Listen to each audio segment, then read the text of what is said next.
Bonjour à tous, alors aujourd'hui on se retrouve pour le test de ce Konga 9090 AI qui est livré dans ce carton plutôt grand.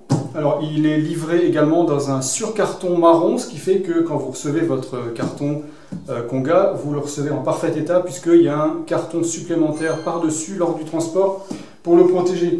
Donc si c'est pour en faire cadeau, pas de problème, vous pouvez l'offrir, vous êtes sûr d'avoir un carton en bon état. Cet aspirateur robot, il a une navigation laser, une caméra pour détecter les objets et ici mesurer la distance par rapport aux objets. 10 000 pascal de puissance, donc technologie laser. Une serpillière avec oscillation pour mieux frotter le sol. Pet Protect.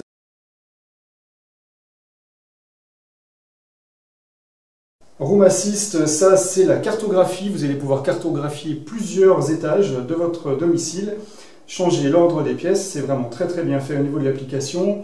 Et ça, le petit plus, c'est la détection des objets. Il va détecter les fils qui traînent, les chaussettes et les excréments d'animaux. Ah oui, ça c'est une bonne idée. Alors ça malheureusement, j'ai pas pu tester, j'ai pas d'animal. Mais voilà, il va pouvoir détecter les crottes et passer autour sans rouler dessus, ce qui est plutôt pas mal.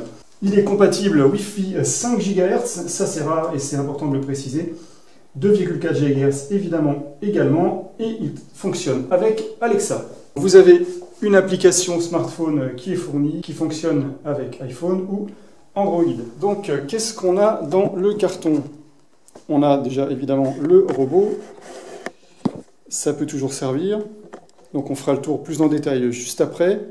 On a une télécommande livrée avec ses piles, on a deux serpillères de rechange, on a une petite brosse de nettoyage avec ici un petit cutter pour aller nettoyer les poils ou les cheveux qui seraient restés coincés dans les brosses. On a deux brossettes latérales de rechange, sachant qu'il y a déjà une brosse qui est installée sur le robot, la base de charge avec son câble d'alimentation. On a la fameuse serpillière oscillante sur ce réservoir d'eau. Donc là, du coup, celle-ci ne se démonte pas. La seule chose qu'on peut faire, c'est retirer la serpillière pour la nettoyer. Et là, c'est bien fait. On a une glissière pour la sortir et pour pouvoir la remettre également très facilement. J'ai juste à la glisser et à faire ça. Et elle est tout de suite centrée. Ça, c'est une très bonne idée. Je n'avais pas vu ça sur les aspirateurs robots que j'ai testés précédemment. On a également une brosse ici prévue pour les sols durs, un rouleau microfibre qui permet d'aller récupérer vraiment les poussières fines au niveau des sols durs, que ce soit parquet, lino ou carrelage. On a évidemment une notice multilangue, comme c'est toujours le cas chez Secotech, avec bien entendu le français, le QR code pour aller chercher l'application qui correspond au Konga 9090 AI. Sur le robot, on retrouve à l'arrière un deuxième réservoir d'eau avec cette fois-ci une serpillière fixe qui n'est pas oscillante mais qui est retirable et qu'on peut séparer du réservoir. Donc vous avez donc cette fameuse serpillière fixe d'un côté et de l'autre côté le fameux réservoir avec serpillière oscillante que je vous montrerai un petit peu plus loin dans la vidéo. En fait, la serpillière oscillante, il y a un moteur ici à l'intérieur qui va faire osciller la serpillière comme ça, d'avant en arrière, pendant que le robot se déplace.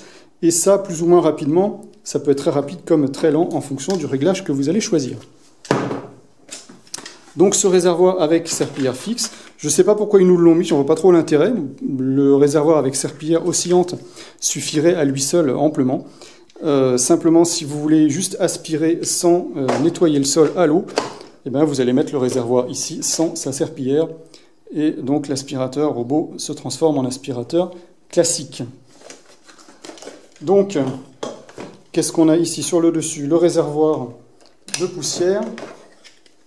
On a sur le dessus un filtre à poussière qui se trouve ici. Un filtre EPA plus un filtre micro-grille ici.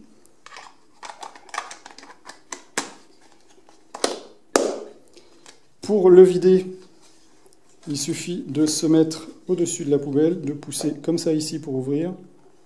Et vous avez accès donc au contenu du réservoir que vous videz comme ça dans votre poubelle. Il faut savoir que ce modèle est compatible avec la base d'auto-vidange. C'est une base qui vous permet de vider automatiquement le contenu du robot dans un réservoir plus grand, donc une station fixe. Le réservoir se vide alors dans un sac en papier, et ça c'est très bien pour les personnes qui sont allergiques à la poussière, puisque vous n'avez aucun contact à la poussière, du coup en utilisant le réservoir d'auto-vidange. L'auto-vidange se fait par en dessous ici, vous avez un clapet là, un clapet là. Il y a un système de circulation d'air qui fait que les poussières contenues dans le réservoir se retrouvent dans la base d'auto-vidange. Vous avez ici la tourelle laser, un bouton de mise en route ici, un bouton de retour à la base ici. Donc la navigation laser permet de bien cartographier les pièces. En fait, c'est un télémètre laser. Il va mesurer la distance entre lui et les obstacles. Donc il mesure la distance sur une hauteur d'environ 10 cm. Et puis, par rapport à la distance, il va dessiner une cartographie sur votre application smartphone. Ça va lui permettre de se repérer dans l'espace et de faire des trajets intelligents quand il va nettoyer. Il va commencer par faire le pourtour de la pièce et ensuite faire l'intérieur par des lignes parallèles. Voilà, ce n'est pas un fonctionnement aléatoire comme on peut retrouver sur certains robots, notamment les Roomba, qui ont été très longtemps à fonctionner avec une navigation aléatoire. Maintenant, le top du top, c'est vraiment le laser. Je vous conseille plutôt d'éviter les robots qui sont à navigation avec caméra, puisque là, vous ne pourrez pas les faire travailler la nuit, et puis la navigation est beaucoup moins précise qu'une navigation laser. On a sur le devant un pare-choc avec des capteurs sur toute la surface.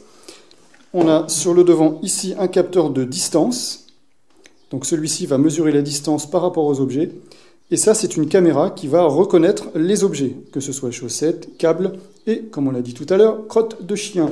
Ça reconnaît également les chaussures. Voilà, ça ne reconnaît pas tous les objets, mais c'est une certaine catégorie d'objets qui a tendance à traîner le plus fréquemment par terre. Sur le dessous, on a toute une série de capteurs ici, des capteurs de chute, 2, 3, 4, 5 et 6 capteurs de chute, qui permet d'éviter les escaliers et autres dénivelés importants. Ici, une roulette directionnelle, les deux roues montées sur ressort pour franchir les obstacles. Ici, la brosse qui est en place, c'est la brosse pour les animaux, que moi j'utilise même n'ayant pas d'animaux, parce que j'ai une femme avec des cheveux longs et une fille avec des cheveux longs également. Et c'est ce qui permet le mieux d'aspirer les cheveux longs et d'éviter qu'ils s'enroulent autour de la brosse. Et je la trouve franchement plutôt efficace, que ce soit sur moquette ou sur sol dur. Donc pour la remplacer, c'est très simple, il suffit d'ouvrir ici, de la retirer, et puis de mettre une autre brosse, ou celle-ci à nouveau.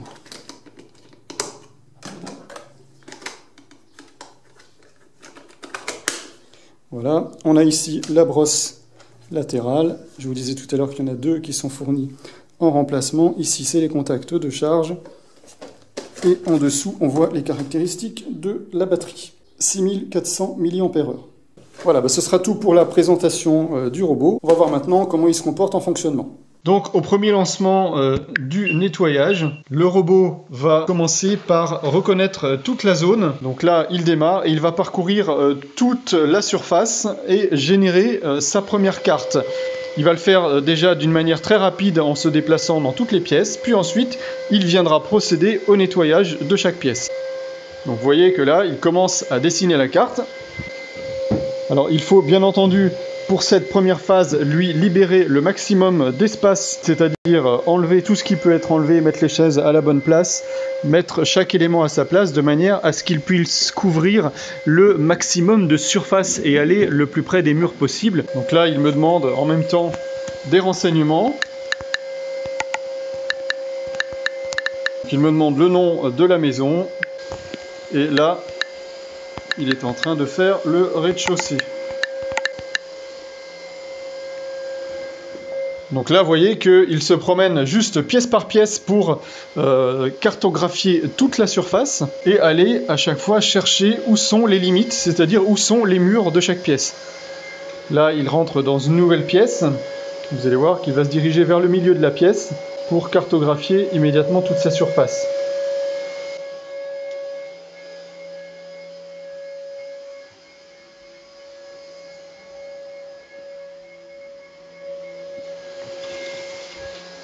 Voilà, une fois qu'il a cartographié toute la surface, il commence son premier nettoyage. Vous voyez que lorsqu'il détecte un objet, il le précise sur la carte et on peut cliquer sur l'objet pour voir exactement ce qu'il a détecté. Donc là, on voit qu'il m'a détecté mes pieds, en fait, je suis passé devant lui, donc il a détecté des chaussures.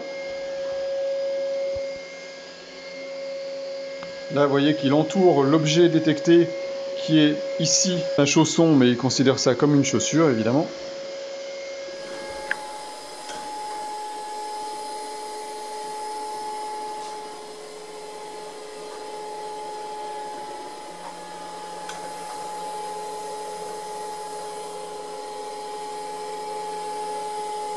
On voit qu'il évite parfaitement les chaussons, qu'il a repéré avec sa caméra. Alors celui-là, il le touche un peu.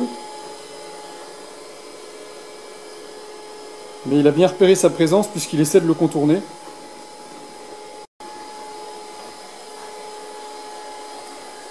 Là, il a bien détecté ce câble. Vous voyez qu'il a arrêté sa brosse latérale pour éviter d'emmêler le câble dans sa brosse latérale, ce qui est plutôt bien pensé de la part du développeur. Voilà, il remet sa brosse en route maintenant qu'il a évité le câble. Donc là, on va voir comment il se comporte avec la chaussette. C'est souvent que j'ai retrouvé des chaussettes coincées dans la brosse de l'aspirateur robot, du moins de mes précédents aspirateurs. Avec celui-ci, j'espère qu'il ne va pas me les avaler, et pour l'instant, ça se passe bien. Attention. Bravo, bel évitement. Voilà, il n'a absolument pas touché la chaussette. Vous voyez que dans les zones sombres, il allume sa LED frontale de manière à pouvoir repérer facilement les objets avec sa caméra. Alors là, je l'ai piégé. Je lui ai mis un câble en travers du passage. On va voir s'il le voit, il est vraiment à ras du sol. C'est parfait, il a coupé sa brosse latérale. Donc il a bien vu le câble. Donc effectivement, c'est une zone qu'il ne pourra pas accéder. Voilà, j'ai bloqué volontairement la cuisine. J'ai volontairement caché les deux prises des bouts de câble pour voir vraiment s'il détecte le câble en lui-même ou les prises. Donc là, effectivement, il a bien détecté le câble et il a évité la zone. Alors là, j'ai retiré le fil que j'avais mis tout à l'heure. Donc il a terminé de faire les deux pièces qui se trouvaient plus loin. Et vous voyez qu'il revient faire la zone malgré tout. Donc ça, c'est vraiment génial. Il s'adapte vraiment en temps réel aux changements dans son environnement. Quand il a terminé son travail, il va évidemment retrouver sa base de charge en prenant le chemin le plus court. Prévoyez de laisser un petit peu d'espace sur le côté droit et le côté gauche de la base. Et un recul d'environ 1,50 m face à la base.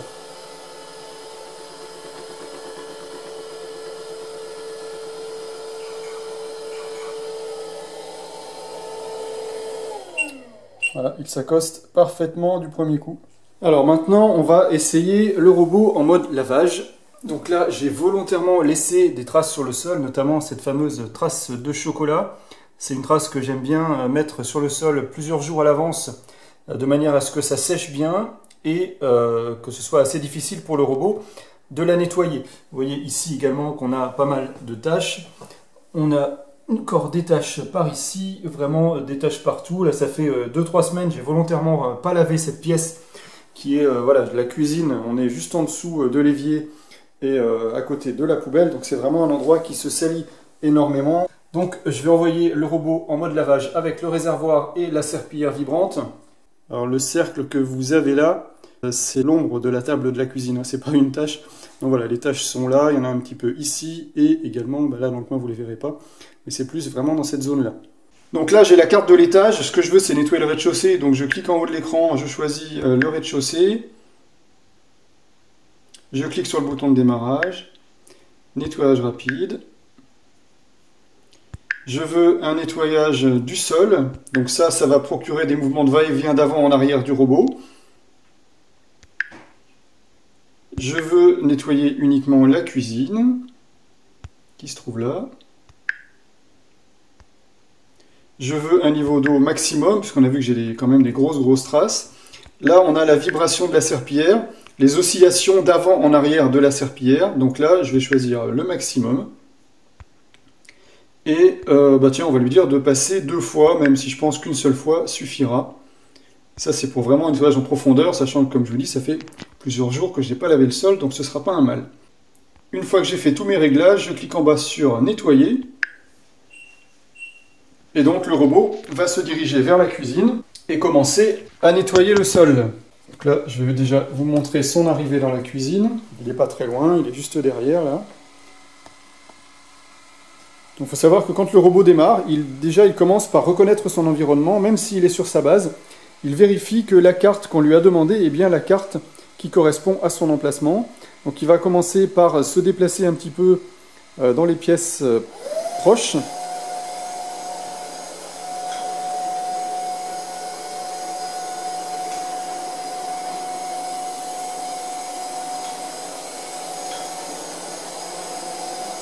Vous voyez la serpillière à l'arrière qui fait ses mouvements de va-et-vient.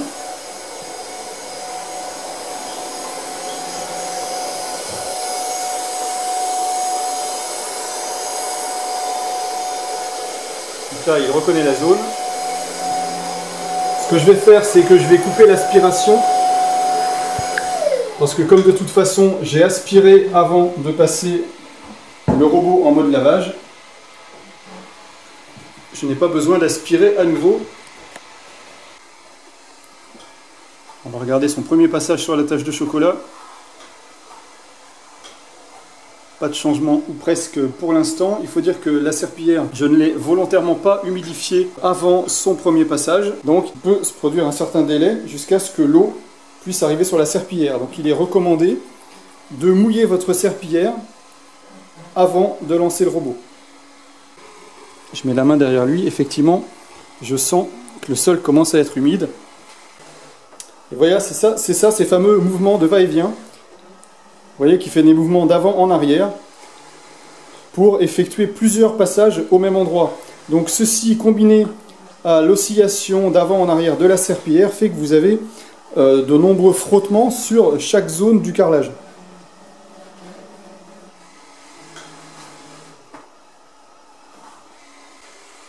Donc là, c'est son premier passage au niveau de cette zone si on ne compte pas le tour périmétrique initial.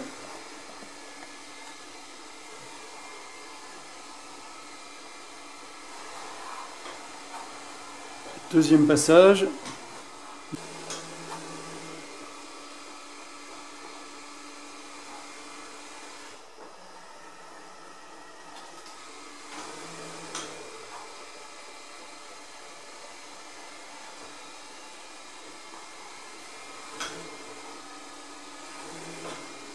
Ouais, mais il en est venu à bout du chocolat, mine de rien. Hein. En fait, il est passé déjà 2 fois dessus. Donc ça a humidifié en fait la tâche. Et donc après, forcément, quand il est revenu un petit peu plus tard, et ben du coup la tâche est partie beaucoup plus facilement. Donc là, on voit vraiment que la tâche a totalement disparu. C'était pas gagné parce que du chocolat sec comme ça, quand j'utilise le Tineco S5 pour laver le sol, donc c'était un laveur avec injection d'eau et extraction, avec une brosse également qui frotte, je suis obligé d'insister assez longuement dessus. Donc là, lui, en fait, il n'a pas vraiment insisté longuement, mais le fait qu'il soit passé plusieurs fois avec des temps décalés fait que la tâche a pu se mouiller et associé à sa serpillière vibrante, du coup, qui frotte plusieurs fois au même endroit, du coup, ça a pu décoller la tâche complètement, et ça, c'est plutôt pas mal. Donc, le résultat du nettoyage, et du coup, voilà, la trace de chocolat qui était là, entièrement disparue. Le sol est encore légèrement humide, donc voilà, il faut quand même laisser sécher, je dirais 5 à 10 minutes après son passage. Mais voilà, toutes les autres zones, toutes les autres tâches sont également parties. Voilà, tout devant c'est parti. Les petites tâches qu'on avait là tout à l'heure, vraiment tout est parti. Donc c'est parfait. Hein. Donc évidemment, faites pas comme moi, laissez pas le sol se salir autant que ça, puisque c'est pas fait pour ça en fait. Hein. La serpillière est censée servir à donner un petit coup de propre, mais pas à nettoyer réellement en profondeur. Hein. C'est pas son but du tout hein, sur ce type d'appareil. Hein. Voilà, mais en tout cas, ça donne un résultat satisfaisant qui pourrait vous éviter de passer la serpillière assez régulièrement. Et ça, c'est plutôt le but recherché. On voit que la serpillière, effectivement, est bien sale. Preuve qu'elle a bien ramassé tout un tas de cochonneries. Voilà. Et le niveau d'eau, lui, qui était à son maximum quand j'ai commencé le nettoyage, bah, sur une pièce d'environ 9 mètres carrés, bah, se trouve un petit peu plus de la moitié. Donc voilà, ça veut dire que l'eau, bah, quand même, il y a eu pas mal d'eau donc dispersée sur le sol, ce qui explique le bon résultat du nettoyage. Alors quand on lance l'application, on arrive sur cet écran, l'écran de contrôle. On voit actuellement le plan qui est en cours, c'est le plan du rez-de-chaussée. Si je veux changer de plan, je peux le faire ici en haut et choisir soit l'étage, soit la véranda. Et donc là, le plan se charge automatiquement. Là, on a le plan de l'étage et puis le plan de la véranda.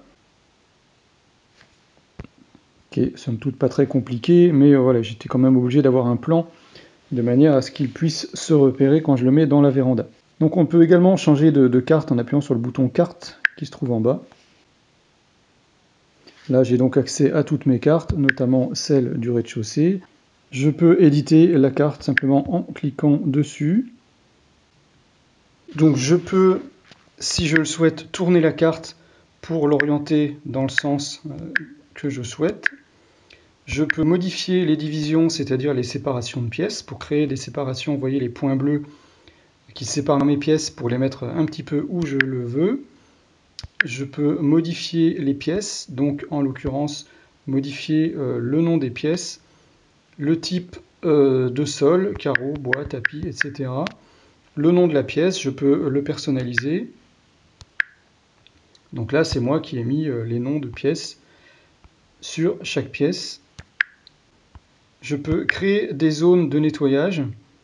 Donc là, je peux créer des zones que je veux nettoyer une fois. Vous voyez, c'est le premier plus tout en haut, par ici. Ou le x2 qui se trouve ici, qui va me permettre de nettoyer 2 fois certaines zones. Donc par exemple, si je veux nettoyer 2 fois à chaque fois cette partie-là, et bien je définis ma pièce de cette façon-là et j'enregistre. Je peux créer des zones restreintes, c'est-à-dire des zones où le robot n'aura pas le droit, ici par exemple, de nettoyer avec de l'eau, ou avec le deuxième bouton, n'aura pas le droit d'y aller tout simplement. Donc pareil, je définis ma zone, je la déplace, je la mets en forme. Donc ça, je peux faire ça pour chaque carte, rez-de-chaussée, étage ou véranda. Dans les paramètres, on va retrouver l'onglet robot où je vais avoir les paramètres généraux, donc l'ID du robot, son nom. Je peux choisir d'activer ou pas le son du robot. Je peux choisir d'activer ou pas la caméra. D'ailleurs, normalement, elle était activée. Je ne comprends pas pourquoi elle s'est désactivée. Je peux ici choisir le contrôle de la lumière, c'est-à-dire le contrôle de la LED qui se trouve à l'avant du robot à côté de la caméra, ce qui va lui permettre de voir automatiquement dans les zones sombres, de pouvoir voir les objets et les identifier. Donc si vous le désactivez, du coup la lampe reste allumée en permanence. Moi, je choisis un contrôle automatique, c'est-à-dire que la lumière LED va s'allumer devant uniquement quand la lumière ne sera pas suffisante. Je peux choisir que le robot ne travaille pas dans certains fuseaux horaires. Donc je peux choisir des plages horaires pendant lesquelles je ne souhaite pas que le robot aille travailler. Nettoyage final, ça permet de faire un petit mouvement de va-et-vient et de relancer le moteur de l'aspirateur quand il arrive près de sa base pour récupérer les éventuels débris qui seraient coincés dans sa brosse quand il est de retour à sa base. Et calibrage, c'est pour calibrer le robot. Je ne vais pas le faire puisque je l'avais déjà fait précédemment. Le petit bouton en haut à droite qui ressemble à une position GPS, ça vous permet de faire biper le robot. Donc si jamais vous l'avez perdu, ça vous permet de le retrouver plus facilement. Donc là je suis à côté, c'est pour ça que vous entendez le bip du robot. On peut également choisir le type de base, installer soit une base standard de charge, soit une base de vidange automatique, qui est en option et disponible sur le site de Secotech. Ici on a la durée de vie des composants du robot. On peut faire un diagnostic complet du robot. Donc là il faut suivre les indications à l'écran, ça permet de tester les différents capteurs. Et on peut évidemment mettre à jour le firmware, soit de manière automatique tel que c'est programmé là, soit manuellement. Ici au milieu dans IA, on va retrouver certaines options qui correspondent à l'intelligence artificielle du robot. Donc là, dans cette zone-là, je vais pouvoir indiquer si j'ai des animaux et si je veux ne pas être dérangé pendant certaines périodes horaires. Ensuite, que puis-je faire pour vous? Là, on va pouvoir régler certaines choses, par exemple détecter les objets, protéger les animaux, donc là j'ai mis sur off puisque j'ai pas d'animaux, détecter les tapis, là j'en ai pas besoin parce que j'utilise pas le mode lavage dans les pièces où il y a des tapis. Ça va détecter les pièces en désordre. Si jamais le robot constate qu'il ne peut pas aller nettoyer partout dans la pièce comme il devrait, en fonction de sa cartographie, eh bien, il va retenter un nettoyage au bout de 1 heure à 2 heures. Et il va aller revérifier si cette pièce est à nouveau disponible pour être nettoyée. Pièce occupée, c'est un peu le même principe. Si le robot détecte qu'il y a des personnes dans une pièce, eh bien, il va partir dans une autre pièce et revenir la nettoyer plus tard. Le sol, ça c'est les différents types de sol. En fait, il arrive à reconnaître les différents types de sol lors de son premier scan et de sa première cartographie. Et détection de pièces, il va essayer de détecter le type des pièces. C'est-à-dire qu'il va réussir à reconnaître si c'est une chambre, une salle à manger, une salle de bain. Et j'avoue que ça marche plutôt pas mal. Il arrive vraiment à déterminer quel est le type de pièce. Ça permet de faire un début de personnalisation de la carte que vous pouvez après modifier par vous-même comme je vous l'ai montré précédemment. Ensuite, les notifications IA. Ça, c'est toutes les notifications qui ont eu lieu sur les différents nettoyages. Donc vous voyez, j'ai commencé le 21 mai, il a détecté un fil, il a détecté une chaussure, encore une chaussure, des objets non reconnus, encore chaussures, des chaussettes, un fil, encore des chaussures, un fil détecté.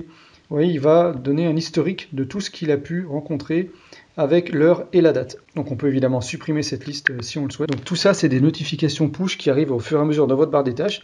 Et on peut sélectionner ici avec la roue crantée toutes les notifications qu'on veut pouvoir recevoir pendant que le robot nettoie, les recevoir sur son smartphone ou qu'on soit dans le monde.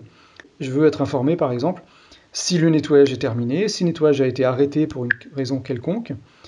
Je veux pouvoir être informé lorsqu'un programme automatique de nettoyage a commencé ou si demain est un jour férié et dans ce cas-là je ne vais pas nettoyer. Je veux avoir les informations de l'état de charge, la charge qui commence, la charge qui s'arrête, le retour à la base, une erreur lors du démarrage. Voilà, tout un tas d'informations. Voilà, je vais changer de pièce, je l'ai décoché, ça ne m'intéresse pas de savoir quand le robot se déplace, quand il change de pièce. Le désordre dans les chambres, voilà, on peut aussi être averti de ça. Détection d'animaux, on peut avoir aussi une alerte quand le robot va détecter l'animal de compagnie. Et puis on peut également recevoir des alertes sur les composants du robot, notamment un réservoir de saleté qui ne serait pas installé, par exemple. Voilà, donc tout ça, c'est des notifications qu'on reçoit en temps réel sur l'application. Et même si vous n'avez pas lancé l'application, vous allez les recevoir en mode push. Dans Activité, eh bien, on voit en fait toute l'activité donc de la semaine dernière, par exemple. Il a détecté 7 objets la semaine dernière, 2 chaussettes, 5 câbles, une pièce en désordre. Il a évité 7 objets. Ça, c'est les données d'intelligence artificielle. Et on a ici les données de nettoyage, tous les nettoyages qui ont été effectués avec la surface et la durée. Nouvelle IA. Eh ben alors là-dedans, il n'y a rien. Je ne sais pas ce que c'est que ce menu. Peut-être on aura des informations sur les nouveautés quand il y en aura.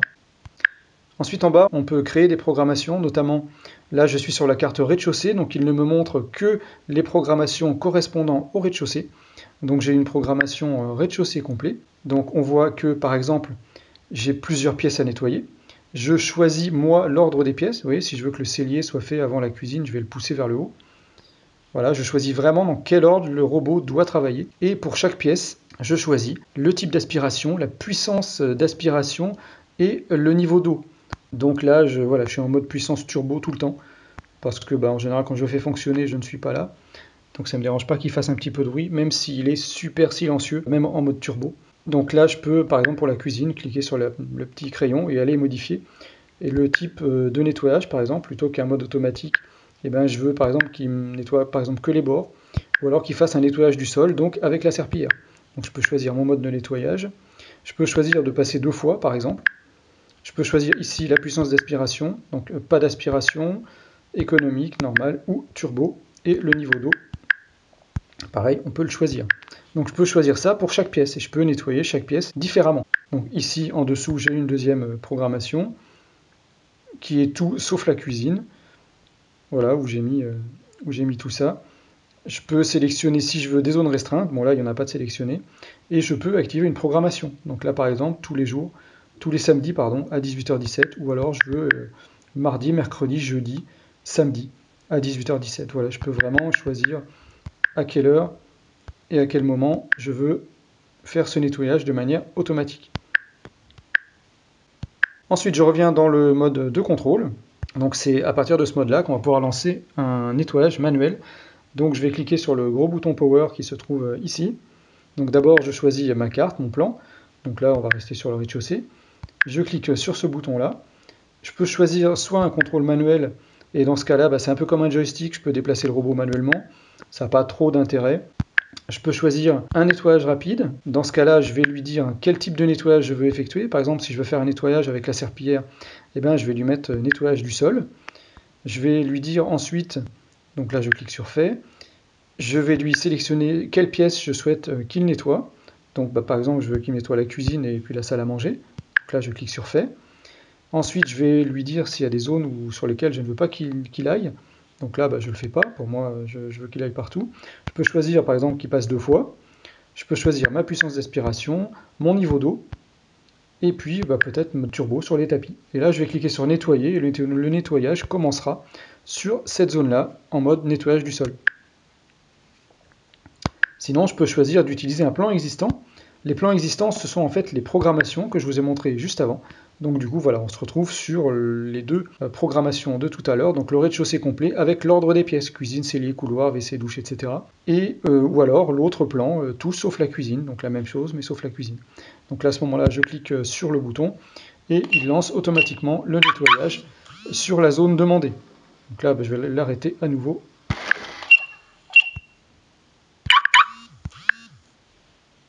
Et lui dire de retourner à sa base, il est devant, il n'aurait pas trop de mal à y retourner. Voilà, on a fait le tour d'à peu près tout ce qu'on peut faire avec cette application. Alors en conclusion, qu'est-ce qu'on peut dire de ce Konga 9090 ? Il est tout simplement déjà super silencieux, et ça c'est son point fort. Il aspire tout type de sol dur, tapis, moquette. Grâce à sa brosse latérale, il va également aspirer le long des murs et également dans les coins. La forme ronde, c'est ce qui lui donne un énorme avantage dans ses déplacements, ce qui fait qu'il ne reste bloqué quasiment nulle part. En tout cas, moi, dans tous les tests que j'ai faits, il n'est jamais resté bloqué. C'est bien évidemment grâce aussi à sa caméra frontale qui permet d'éviter les pièges, notamment les câbles, qui est un gros souci pour tous les aspirateurs robots. La navigation laser, elle est ultra performante. L'application, elle est ultra complète. On peut nettoyer dans l'ordre qu'on veut les pièces, ça c'est vraiment bien. Donc franchement, un très très bon appareil, un très bel appareil également avec un aspect carbone sur le dessus, il est franchement joli. Beau travail de la part de Secotech, encore une fois. Voilà sur ce Konga 9090. Alors on va le comparer rapidement avec ce Nito que j'avais précédemment et que j'utilise toujours. Alors pourquoi j'ai également gardé mon Nito? C'est tout simplement parce que pour les moquettes, il est beaucoup plus puissant, par contre il fait beaucoup plus de bruit. Ça c'est l'inconvénient. Son avantage, c'est qu'il a aussi une brosse centrale beaucoup plus large et qui va donc plus près des murs. Ça c'est un gros avantage sur les moquettes. Pour tout ce qui est sol dur, c'est pas gênant. Pour tout ce qui est sol dur, le Konga, il est tout aussi efficace grâce à sa brosse latérale. Sur les moquettes notamment très épaisses, alors là, ça va pêcher un petit peu puisqu'on n'a pas la brosse principale qui va vraiment sur le bord. Bon, en tout état de cause, sur les moquettes, je n'ai pas constaté vraiment de gros problèmes avec celui-ci. Quand il y a des moutons, des peluches de chaussettes et autres qui sont vers les bords, la brosse latérale arrive à les ramener. Par contre, effectivement, la poussière qui serait très incrustée dans la moquette, sur les bords, ne pourrait pas être récupérée par cet aspirateur. Par contre, un avantage au niveau déplacement, l'avantage il est au Konga. Pourquoi? Parce que sa forme ronde lui permet de ne rester coincé nulle part et aussi de contourner les meubles très délicatement. Le problème que j'ai avec le Nito est sa forme en D, une forme en D qui selon le fabricant permet d'aller mieux dans les coins. Alors oui, effectivement, il va peut-être mieux dans les coins, mais celui-ci il va tout aussi bien grâce à sa brosse latérale, qui va aller chercher la poussière vraiment dans les coins à angle droit, il n'y a pas de problème. Donc le souci avec celui-ci, c'est que quand il est coincé, il recule et il y a un système de levée en fait. C'est quand il recule, il va toucher un obstacle à l'arrière et il va se lever pour s'en libérer en fait. Donc là, le robot se soulève et c'est volontaire et c'est conçu comme ça. Il se soulève pour se débloquer, sauf qu'en se soulevant, la partie arrière ici, là on a la barre métallique de contact de charge, et donc la barre ici vient frotter les meubles et les abîmer. Je vous montre tout de suite en vidéo la différence dans le comportement des deux robots et vous allez comprendre tout de suite le problème.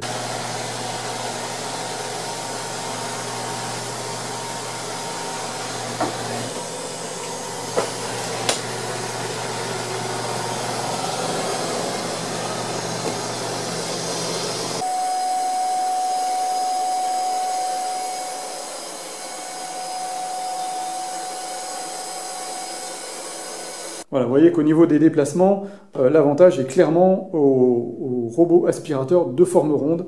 Ça, c'est clair et net. Ça, j'ai beaucoup de meubles qui sont abîmés avec le Nito et c'est vraiment dommage. Alors, le Nito avait aussi une navigation laser. Par contre, il n'a pas d'application. Donc, si je devais choisir aujourd'hui entre l'un et l'autre, je prendrais sans hésiter le Konga, puisqu'évidemment, il est beaucoup plus complet. Il n'abîme pas les meubles quand il se déplace. Et même si son aspiration va être légèrement plus faible sur les moquettes, il est quand même ultra polyvalent. Celui-ci, le Nito, n'avait pas non plus de serpillière à l'arrière. C'est vraiment un aspirateur pur et dur. On arrive maintenant à la conclusion de ce test. Vous voyez que c'est donc un aspirateur super intelligent qui va vous permettre évidemment de vous faciliter la vie au quotidien avec tous ces capteurs électroniques et autres détections d'objets avec caméra. Navigation laser au top, ultra performante, un nettoyage évidemment parfait pour ce qui est des sols durs, également des moquettes. Et puis vous avez aussi la fonction lavage qui franchement, utilisée au quotidien, peut vous éviter de sortir la serpillière systématiquement. Et ça c'est plutôt une bonne idée, notamment avec cette fameuse serpillière oscillante qui offre des résultats bien meilleurs qu'une serpillière fixe qui obligeait le robot à faire 2 passages. Je sais que moi, mes robots précédents que j'avais avec une serpillière fixe, j'étais obligé de prévoir 2 cycles de nettoyage pour être sûr que ce soit bien nettoyé. Avec maintenant cette serpillière oscillante, le robot passe une seule fois, mais comme elle oscille, et bien du coup c'est comme s'il était passé 2, 3, voire même 4 fois. Et ça, c'est franchement une très très belle innovation de la part de Secotech. Ça existe également sur d'autres modèles évidemment. Mais là, franchement, de l'avoir intégré sur ce robot avec également la caméra frontale, là vous avez vraiment toutes les options qui existent à l'heure actuelle dans l'intelligence artificielle des robots. Voilà, si vous avez des questions, eh bien c'est comme d'habitude, ça se trouve dans la partie commentaires juste en dessous. Je vous mets également un lien si vous voulez aller voir combien coûte ce modèle. Je vous donne pas le prix dans mes vidéos, à chaque fois c'est volontaire puisque les prix varient tellement fréquemment, et surtout à la baisse. Donc vous trouverez le lien dans la description avec également un code promo spécifique qui vous permettra d'obtenir une réduction supplémentaire. Pour le rentrer, il faut au moment du paiement, regardez, vous avez un petit encart à droite en haut où c'est marqué « Avez-vous un coupon ?» Vous cliquez dessus, vous rentrez le code et ça va vous appliquer automatiquement la réduction. Si vous avez déjà profité d'une réduction avec mon code et que vous voulez acheter un deuxième appareil Secotech, il vous suffit simplement de créer un deuxième compte avec une deuxième adresse email et vous pourrez ainsi profiter à chaque commande d'une réduction. Voilà, ce sera tout pour cette vidéo et maintenant je vous dis à bientôt pour un prochain test.